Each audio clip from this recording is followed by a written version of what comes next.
buat apa seks, minuman keras serta yang lain-lain itu di dalam surga itu buat apa gitu? Itu pertanyaannya. Bisa dijawab Pak Dani? Silakan. Halo. Langsung ke poin aja biar banyak yang mau bertanya, Pak. Iya. Iya, saya katakan tempat kenikmatan. Surga itu tempat kenikmatan apa saja. Kalau kita yang sukanya wine atau apa ya, minuman-minuman yang notabene-nya yang di dunia ini yang memabukkan, yang menyakitkan, rasanya bagaimana saya juga perlu merasakan. Nah, di situ juga kita rasakan kalau kita memang ingin. Di situ tidak dipaksa. Ya kan, tidak ada istilahnya. Yang penting kita senangnya apa? Kesenangan kita apa? Kayak saya hobinya misalnya suka ke laut, ke dasar laut. Nah, itu akan kita dapati juga di sana. Bahkan lebih dari apa yang kita senangi. Oh, kalau kita yang senang dengan wanita, kita juga diberikan wanita-wanita. Jadi bukan hanya kesenangan itu hanya semata-mata di seksual, tidak. Semuanya yang kita inginkan, semuanya akan terwujud di saat kita berada di surganya Allah. Kesenangan apa saja. Jadi jangan kita hanya ingin apa ya, ingin ya terserah teman-teman lah, seks saja, tidak. Kalau yang ingin senang seks silakan. Yang tidak, yang sukanya misalnya berpetualang, bisa juga di sana.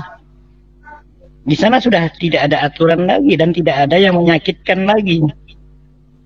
Tidak ada yang membinasakan, tidak ada rasa dendam, ya tidak ada rasa benci. Itu sudah hilang, itu perasaan itu.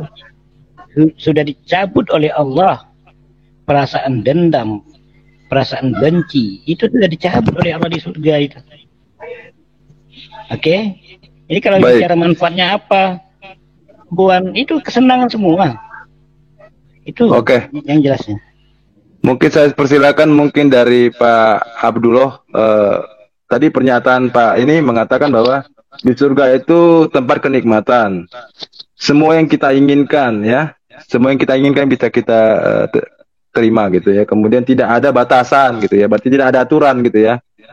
Mungkin Pak Abdullah bisa menanggapi, silakan. Oke. Saya bertanya aja, makasih Pak sudah diizinkan masuk. Pak Dani, benarkah 72 bidadari itu disiapkan kepada setiap pria? Ya atau tidak? Iya. Oke, cukup Pak. Yang kedua, benarkah laki-laki mempunyai keperkasaan 70 kali lipat seksnya ketika di surga? Ya atau tidak?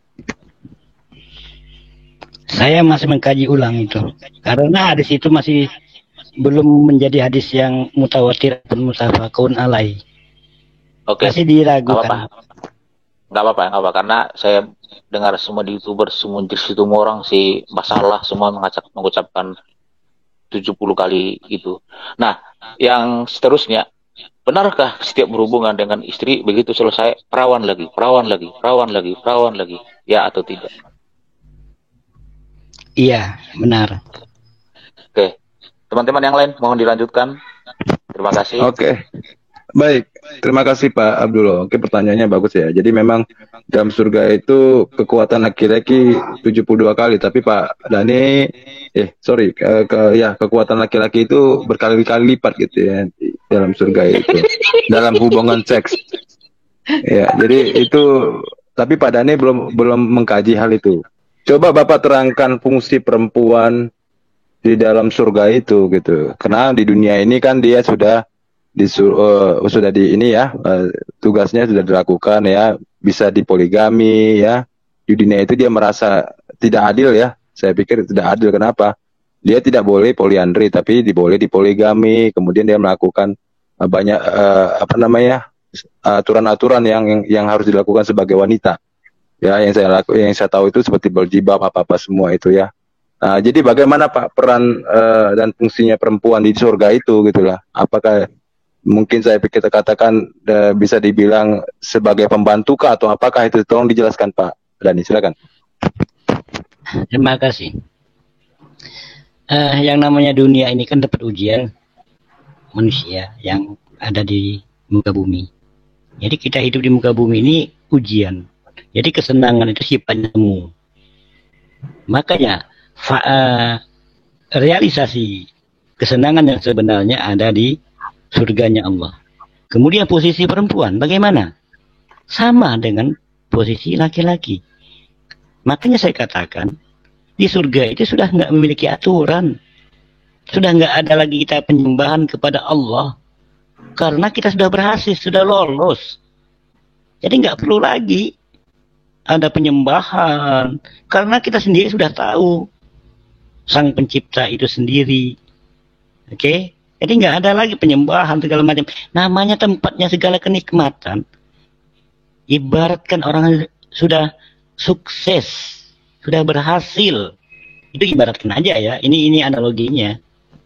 Jadi nggak ada lagi cobaan-cobaan, aturan-aturan itu sudah nggak ada lagi di surga itu. Mereka sudah normal semua seperti layaknya manusia yang sebenar-benarnya.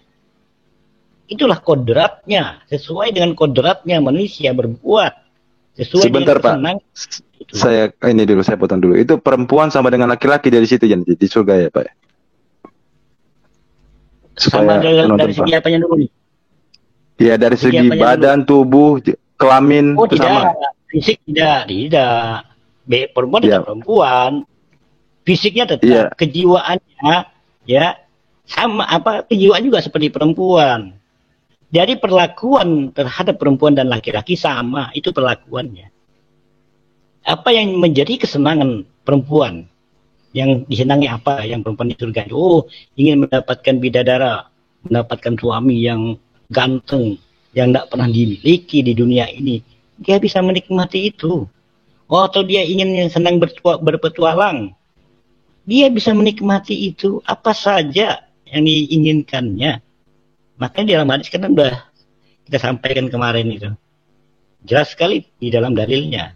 Jadi kalau ditanyakan dalil tadi sudah sering kita ungkapkan, bahkan tinggal sekarang zamannya sudah canggih, tinggal kita buka Google sudah ketemu dalil. Jadi dengan gampang saja sekarang ini. Beda dengan zaman dahulu. Zaman dahulu kita untuk mencari dalil sumber itu sulit. Kalau zaman-zaman saya masih muda itu, mencari buku, beli buku sampai jutaan. Kalau sekarang tidak lagi, buku sudah ada. Makasih. Iya. Saya ambil kesimpulan bahwa di sana itu nanti keinginan perempuan juga boleh mendapat bidadari ya. Contohnya kalau perempuan itu ingin punya suami 50 gitu boleh disediain sama Allah gitu ya, Pak ya. Iya. Ya, kalau misalnya dia ingin lesbian gitu, suka dengan wanita, boleh ya Pak ya? Lesbian itu kan manusia yang tidak normal. Makanya maksudnya kalau dia suka sama wanita, kalau suka sama manusia bisa ya, sama jenis. Sebentar dulu. Kira-kira manusia normal seperti itukah perilakunya? Sesuaikah dengan kodratnya manusia yang normal? Pak, tadi Bapak mengatakan tidak ada aturan, Pak. Tidak ada aturan. Tidak ada aturan, makanya saya katakan di surga itu tidak ada aturan.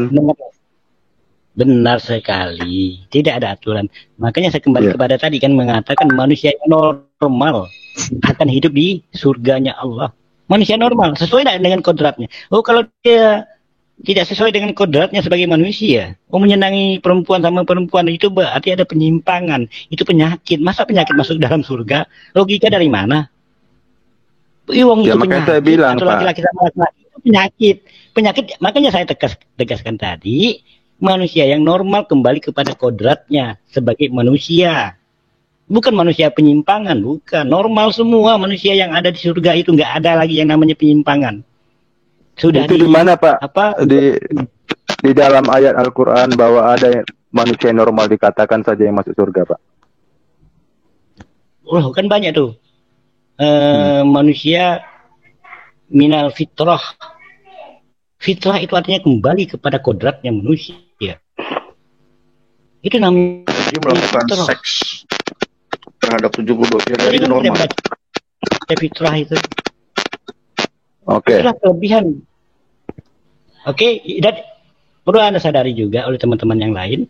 Pak, begini Pak ya, saya minta tolong begini. Saya minta Bapak jujur dulu. Nanti kalau kita nggak jujur susah.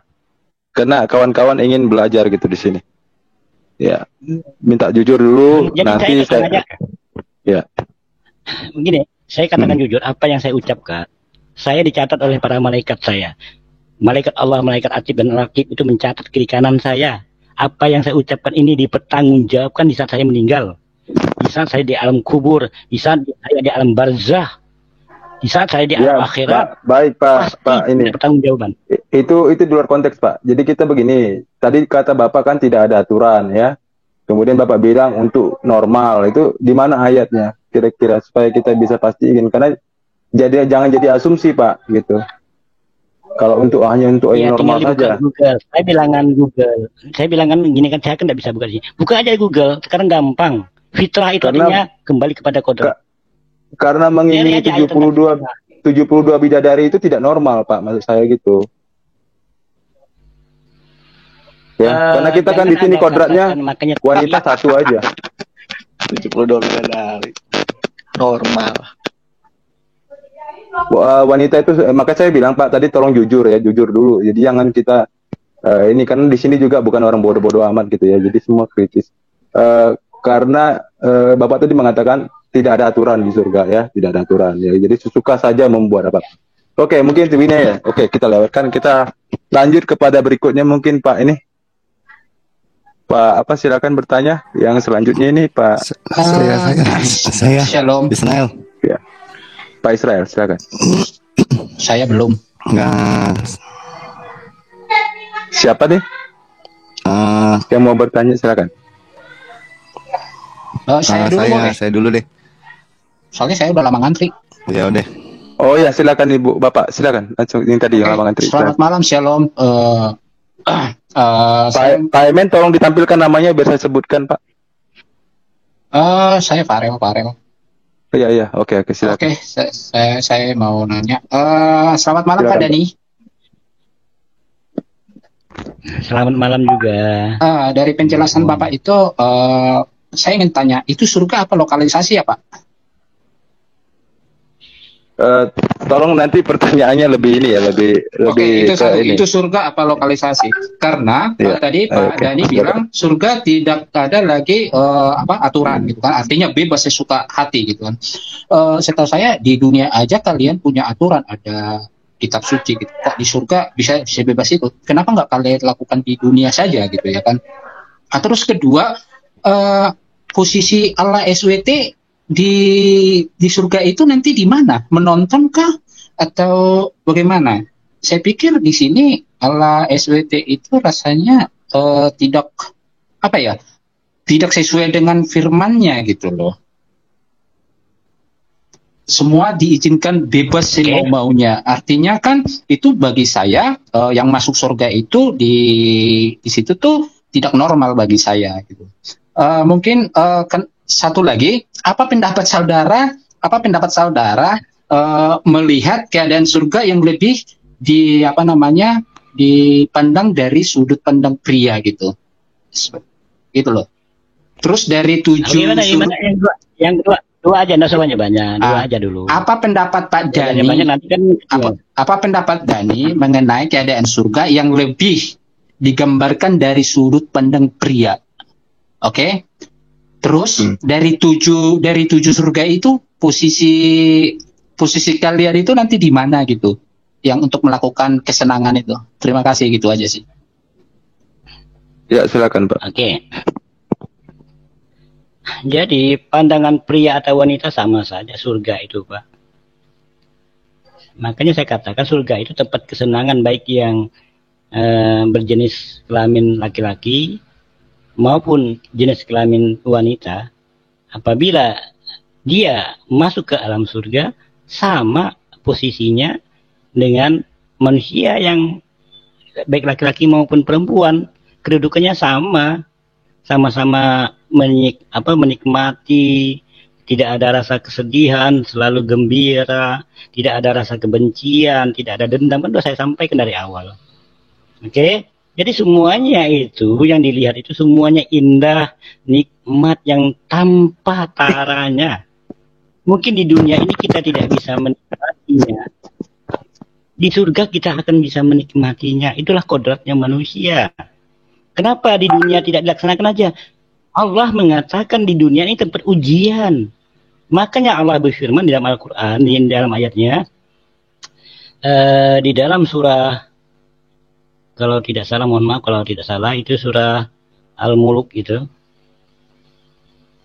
yang berbunyi, Tabarakalladzi biyadihil mulku wa huwa ala kulli syai'in qadir. Alladzi khalaqal mauta wal hayata liyabluwakum ayyukum ahsanu amala. Jadi hidup dan mati saat kita mati itu adalah ujian dari Allah.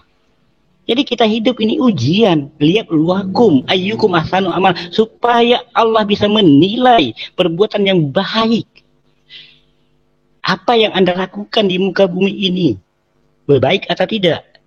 Supaya kamu bisa menikmati setelah kematian itu. Apabila kamu berbuat baik, maka balasannya orang yang berbuat baik mampu menahan diri, mampu menghadapi ujian di muka bumi ini, maka di saat dia berada di surga sudah tidak ada lagi ujian. Itulah hasil yang Anda dapatkan di saat sudah mendapatkan ujian di muka bumi ini, di dunia ini. Di surga udah tinggal menikmati hasil. Makasih. Oke. Yang kedua apa tanya tadi? Saya lupa jadinya. Kayaknya udah. Aja ya, teman-teman satu aja. Oke. Makasih. Kita beralih ke Bu Abri mungkin ya. Silakan Bu Abri, ada yang dipertanyakan. Ya, shalom semuanya. Shalom Pak Dani, selamat malam. Selamat malam juga semuanya. Pak Dani, saya mau tanya nih. Tadi kan Pak Dani kan bicara mengenai fitrah. Ya kan? Manusia itu kan kembali. Tadi kan Pak Dani kan bicara mengenai fitrah. Oh iya, ya. Nah, kalau fitrah itu kan berarti kan kembali kepada asalnya, sama seperti anak kecil yang tidak punya dosa, begitu maksudnya Pak Dani? Bukan, tadi kan sudah saya jelaskan, fitrah itu bukan yuladul amal fitrah. Beda ya, yuladul amal fitrah itu beda lagi. Itu dilahirkan di dalam keadaan suci, kan begitu. Yuladu, karena ada bahasa kalimat yuladu. Tetapi kalau kita bicara kepada kembali kepada fitrah, itu fitrahnya manusia. Itu beda. Makanya dalam bahasa Arab itu belum sampai ke pertanyaan Pak mungkin. Kan kalau Pak Dani, ya silakan. Silakan. Kan kalau manusia itu kan asalnya kan dari Allah menurut Pak Dani. Halo? Iya. Silakan langsung pertanyaan Bu. Diciptakan. Iya, berarti dari Allah dong, bukan manusia terjadi sendiri dong, berarti dari Allah. Nah, yang saya mau tanya, sebelum tanya saya mau bilang sama Pak Dani, tadi Pak Dani bilang ujian ya. Jadi di surga, di jannah itu, saya lebih tepatnya di jannah ya. Nah, berarti kalau di jannah itu kan apa saja boleh, kan gitu, termasuk masalah, sorry saya mengatakannya masalah seks, kan begitu ya Pak Dani ya. Nah, yang saya mau tanya nih, bagaimana bisa kembali kepada fitrah jika surga, jika jannahnya Pak Dani dan kawan-kawan muslim itu terdapat aktivitas seks, bagaimana bisa Allah dikatakan maha suci jika jannah itu ada tempat aktivitas seks? Mohon dijelaskan, terima kasih Pak Dani. Silakan Pak Dani. Ya, terima kasih. Jadi seks itu, sekali lagi, itu merupakan kodratnya manusia, fitrahnya manusia ya seperti itu. Bukan berarti seks itu kotor, seks itu najis, bukan. Inilah cara pandang kita, pola pikir kita sudah terbentuk dengan kata-kata seks. Seakan-akan itu negatif, padahal itu positif. Sebentar Pak Dani, yang penting, kalau di dunia ini ada alurnya. Oke. Pak Dani sebentar. Sebentar begini. Mungkin pertanyaannya begini ya. Kenapa Tuhan melarang seks bebas di dunia, kemudian melegalkan seks bebas di surga? Itu mungkin pertanyaannya. Silakan Pak Dani. Saya jawab juga. Saya katakan tadi kan saya jawab. Makasih. Tadi sudah saya katakan kita di dunia ini diuji untuk menahan diri. Mampu tidak kita menahan diri dengan yang saya katakan di dalam ayat tadi? Apa tadi? Allazi khalaqal mauta wal hayata liyabluwakum annakum ahsanu amala. Jadi begini, kita ini diuji. Liyabluwakum itu artinya diuji. Bagaimana itu diuji? Jadi uang solusi poligami ada kok, gimana? Kan solusi poligami kan dari imannya Pak Dhani. Gimana dong? Di mana letak ujiannya Pak Dhani? Uang di bawah juga seks, nanti kembali ke Allah juga seks juga. Di mana letak sucinya mengenai jannah? Oke. Sudah? Boleh saya jawab? Silakan, Pak, silakan. Silakan. Jadi di seks itu saya katakan, seks itu bukan hal yang negatif. Oke. Banyak istri juga bukan hal yang negatif. Namun oleh Allah untuk hambanya di dunia ini dibatasi menjadi 4. Kalau yang mampu. Karena di dunia ini banyak yang tidak mampu, termasuk saya tidak mampu untuk memenuhi syarat poligami. Bukan poligami itu tidak memiliki syarat. Yang ini salah pahamnya manusia yang menyelewengkan makna poligami, diselewengkan. Sering saya katakan, syarat poligami di muka bumi ini, pertama saya bilangkan, istri tidak boleh bekerja. Dia hanya itu syarat siapa yang buat, Pak? Itu nggak begitu Pak Dhani. Pak Dhani dari namanya Rasulullah. Rasulullah. Sebentar, Rasul apa Allah SWT, Pak? Sebentar, Pak. Biar saya catat dulu. Rasulullah. Berarti manusia, Pak Nabi Muhammad ya? Itu yang buat Muhammad ya, bukan berdasarkan bukan Allah SWT ya, bukan wahyu ya? Ya, bukan wahyu ya, bukan dari Tuhan ya? Sekali ya. Iya, dari Nabi Muhammad. Oke, dari buah pikiran Muhammad, oke. Ya, teruskan, Pak. Buah pikiran. Jangan Anda katakan dari buah pikiran. Kalau Anda Anda katakan dari buah pikiran, ya sampaikan wa ma yantiqu anil hawa illa yuha. Karena begini, Pak. Begini, kalau dia wahyu itu dari Jibril kan. Tetapi kalau ini kan pikiran Muhammad yang memperbolehkan ini, melegalkan ini. Ya. Tadi kan sudah saya sampaikan wa ma yantiqu anil hawa illa wahyuha. Karena Allah, sekali lagi, Allah telah menyimpan di mulutnya suatu firman. Oke, suatu wahyu. Sudah menjadi apa yang di saat dilantik menjadi Rasulullah, menjadi utusan Allah, Allah sudah menyimpan kalimat-kalimat Allah di dalam bibirnya, di dalam baik. Oke, berarti itu kata-kata Muhammad, kata Allah ya, Pak ya? Yang memperbolehkan itu ya, poligami itu ya, aturan-aturan itu. Iya. Iya, itu kata-kata Allah ya. Al-Quran. Itu tidak tertulis. Begini aja, Pak. Jadi jangan abu-abu. Itu kata-kata Allah apa kata-kata Muhammad? Silakan. Kata-kata Muhammad, titik. Baik, jangan bilang berarti kalau lain. Oke, kata-kata Muhammad. Oke, setuju kita ya, kata-kata Muhammad. Bukan kata-kata Allah ya, bukan firman dari Allah ya, tapi kata-katanya Muhammad ya. Ya, bukan dalam Al-Quran. Oke. Poligami itu adalah kata-kata. Oke. Terus tadi ada pertanyaan lagi? Aturan-aturan poligami tadi kan? Aturan-aturan poligami itu kan dikeluarkan oleh Muhammad. Aturan betul. Jangan bilang poligami, aturan, iya. Aturan poligami, iya. Oke. Kemudian kenapa tidak ada aturan poliandri, Pak? Atau boleh beristri banyak? Bersuami banyak? Memang Allah tidak memerintahkan poliandri. Dan Rasulullah juga tidak memerintahkan untuk poliandri. Dan itu diharamkan. Alasannya?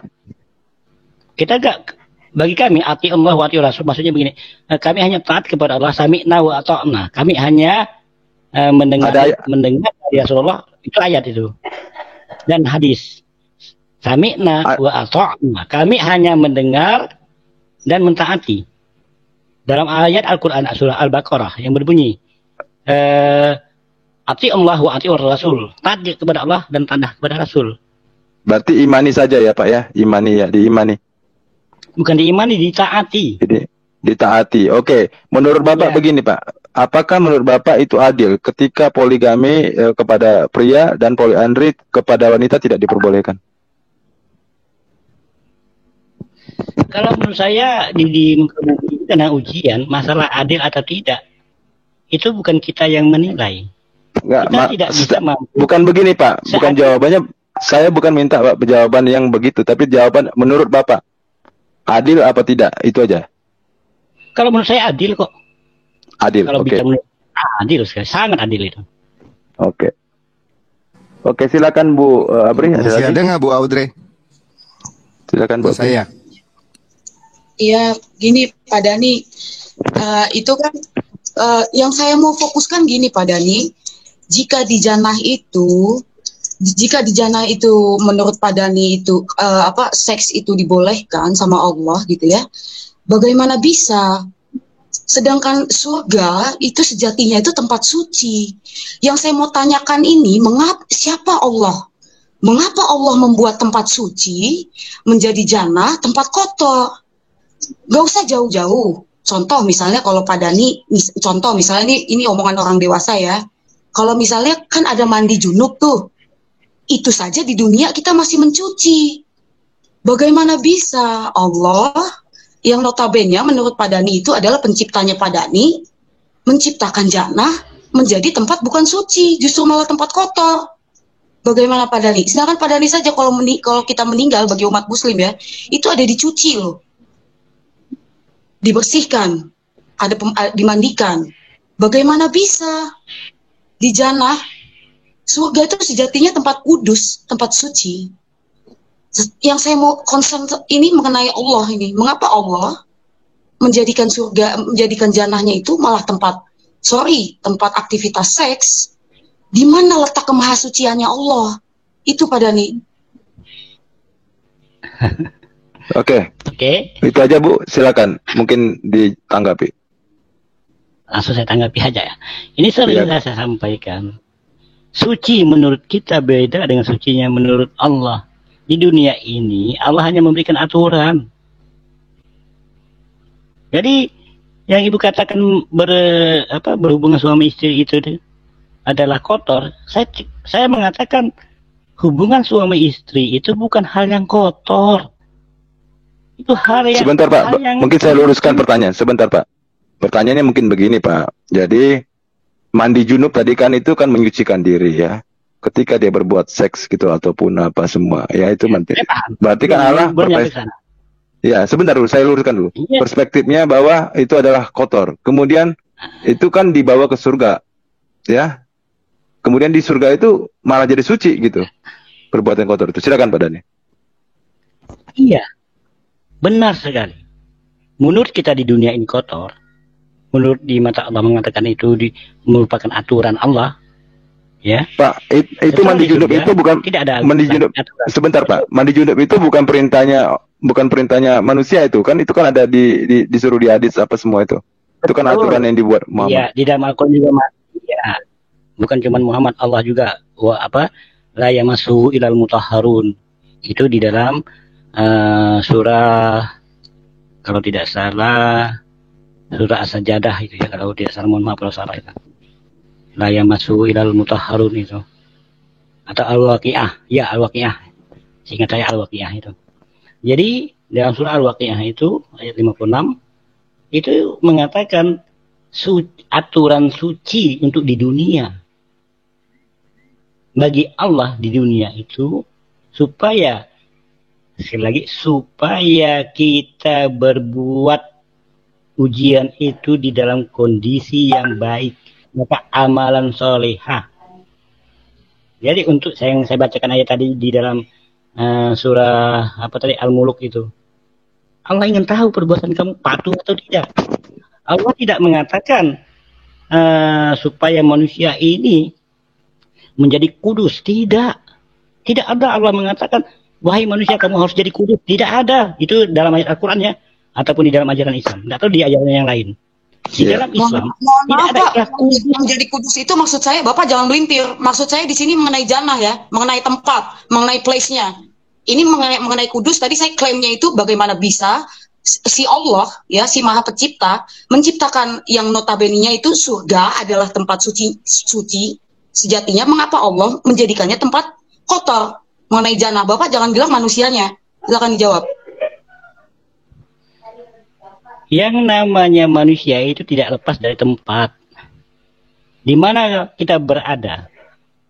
Oke, kalau kita berada di surga, Allah sudah memberikan kebebasan kepada manusia sebagai penghuni surga untuk menikmati semua keindahan, kenikmatan. Jadi tidak ada lagi larangan, tidak ada lagi aturan. Silakan